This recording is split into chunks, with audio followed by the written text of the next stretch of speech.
রব্বুল আলামিন গভীর রজনী পর্যন্ত দ্বীনি আলোচনা করার পরে গুনাহ মাখা হাত আমরা তুলে ধরেছি। আল্লাহ, রাত যত গভীর হয় দুনিয়ার মানুষের দরজা বন্ধ হয়ে যায়, আর রাত যত গভীর হয় আপনার রহমতের দুয়ার তত উন্মোচিত হয়। আল্লাহ, আমরা গুনাহগার, আপনি গফফার। আয় আল্লাহ, আমরা গুনাহ করতে ভালোবাসি, আপনি ক্ষমা করতে ভালোবাসেন। আপনি আপনার গফুর, গফফার, রহিম, রহমান নামের ওসিলায় যে যেখান থেকে হাত উঁচু করেছে আল্লাহ আমাদের বিগত জীবনের সব ধরনের গুনাহগুলো মাফ করে দেন। আল্লাহ, আমাদের আত্মীয় স্বজন যে যেখানে আছে মাফ করে দেন। খাস করে যারা দুনিয়া ছেড়ে চলে গেছে মাফ করে কবরগুলো আপনি জান্নাতের টুকরো বানায়া দেন রব্বুল আলামিন। আশেপাশে যত কবরস্থান আছে, যত মুমিন মুমিনাত শহীদ আছে, সকলকে মাফ করে কবরগুলো আপনি জান্নাতের টুকরো বানায়া দেন।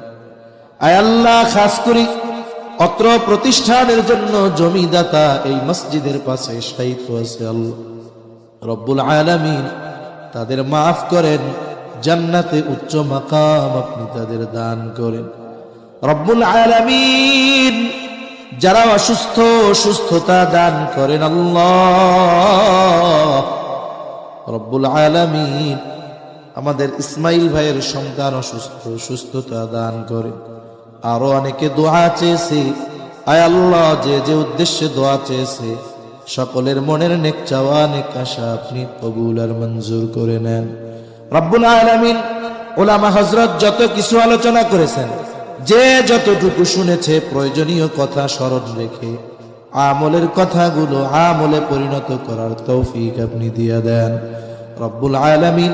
খাস করে এই মাদ্রাসা কবুল আর মঞ্জুর করে নেন। আয় আল্লাহ, মাদ্রাসায় যে যেভাবে সহযোগিতা করে আল্লাহ সকলের সকল প্রকার সাহায্য সহযোগিতা কবুল আর মঞ্জুর করেন। মাদ্রাসার যত প্রয়োজনীয়তা আছে গায়বী খাজানা থেকে ব্যবস্থা করে দেন। ওস্তাদ ছাত্র সকলকে কবুল করে নেন। জমিদাতা পরিচালনায় যারা আছে কবুল আর মঞ্জুর করে নেন। আয় আল্লাহ, মাদ্রাসা সহ তামাম দুনিয়ার সকল মাদ্রাসাগুলো ষড়যন্ত্র চক্রান্ত থেকে